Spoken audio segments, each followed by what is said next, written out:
নমস্কার, আমি অপর্ণা। অপু সংসারে আপনাদেরকে স্বাগতম জানাই। আজকে আমি এই গরমের দিনে একটি আমের আইসক্রিম করে আপনাদের সামনে দেখাবো।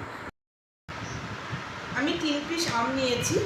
এবার এই আমটাকে চুলে কাঠটা বার করে নেব। আর নিয়েছি 4 প্যাকেট দুধ। এটা আমি আমুল দুধ নিয়েছি, আপনারা যে ধরনের দুধ পারবেন নেবেন। এর মধ্যে হয়তো সবটা লাগবে না, 2 প্যাকেট দিয়েও হয়ে যেতে পারে। যতটা লাগবে ততটা আন্দাজ মতো দেবো। আর একটা গোলা দুধ নিয়েছি, রেড কাউ।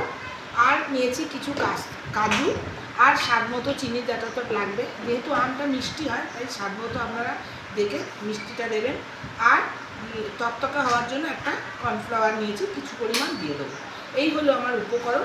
এবার আমি আইসক্রিমটা স্টার্টিং করছি। আমি দুধটা অনেকটা ফুটে গেছে। এবার আমি কিছুটা কর্নফ্লাওয়ার ওর মধ্যে মিক্সড করে দিচ্ছি যাতে গাঢ় হওয়ার জন্য। আপনারা চাইলে পুরো ফুটিয়েও নিয়ে করতে পারেন, কিন্তু তাতে আপনাদের অনেক দেরি হবে। তার জন্য এই কর্নফ্লাওয়ারটা দিয়ে দিলে কি একটু তাড়াতাড়ি হয়ে যায়। এবার আমি আমের ক্লাবটা মিশিয়ে দেবো। আমি কাজুটাকে কুচো করে নিয়েছি। এবার আমি দেখুন এই যে কাজুটাকে কুচো করে নিয়েছি, এবং এবার আমের যে মিশ্রণটা আছে ওই মিশ্রণটার মধ্যে লাগিয়ে একসাথে এবার দুটো মিশিয়ে আমি ফোটাবো। এবার দুধের মধ্যে দিয়ে দিলাম, দিয়ে এবার এটাকে দিয়ে ভালো করে মিক্সড করে ফোটাবো। হ্যাঁ,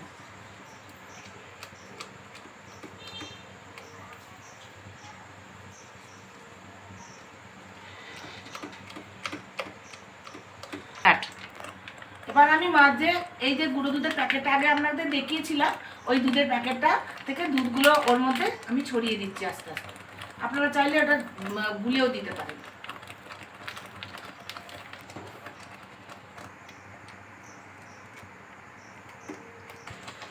এবার আমি চিনিটা গুঁড়িয়ে রেখেছিলাম মিক্সিতে আগে থেকে, সেইটা এবার আমি আস্তে আস্তে দিয়ে দিচ্ছি।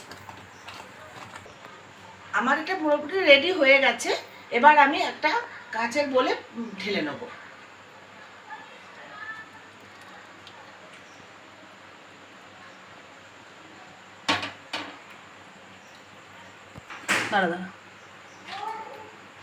আমি এবার কিছু আম কুচো করে রেখেছিলাম, আমি সেগুলো এই আইসক্রিম বোলটার মধ্যে ছড়িয়ে দেবো অল্প অল্প করে।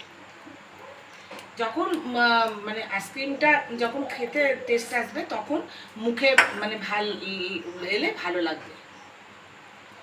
আমার এটা কমপ্লিট হয়ে গেছে। এবার আমি আস্তে আস্তে এগুলো এই আইসক্রিমের মোলটা আছে এটার মধ্যে আস্তে আস্তে দিয়ে দিচ্ছি।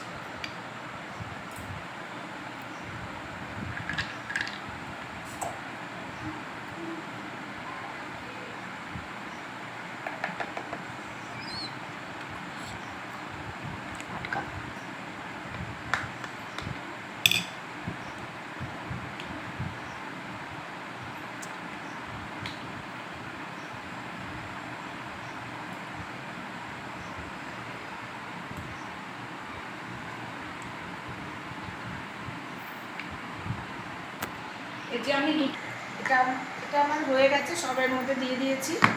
এবার আমি ওভারনাইট এটা ফ্রিজে ঢুকিয়ে রাখবো। কাল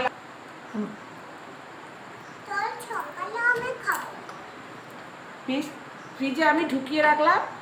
কাল সকালবেলা আমি এটা বার করবো আপনাদের সাথে। আবার রেখে দিয়েছিলাম আইসক্রিমটা, তো আমি এখন উঠিয়ে দেখাচ্ছি, দেখুন কীরকম হয়েছে।